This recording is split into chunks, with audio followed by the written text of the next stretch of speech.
ఈరోజు మా పిప్రిలో ఉన్న నవరాత్రి సెలబ్రేషన్స్ ఎలా జరుగుతాయి చూద్దాం. Let's see Pipri Navratri celebration. సర్వభూతేషు శక్తిరూపేణ సంస్థితా నమస్తస్యై నమస్తస్యై నమస్తస్యై నమో నమః.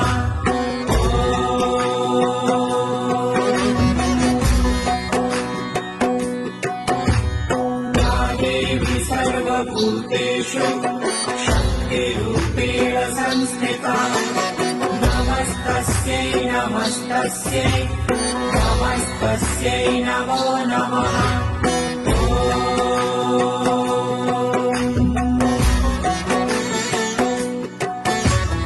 या देवी सर्वभूतेषु शक्तिरूपेण संस्थिता नमस्तस्यै नमस्तस्यै नमस्तस्यै नमो नमः.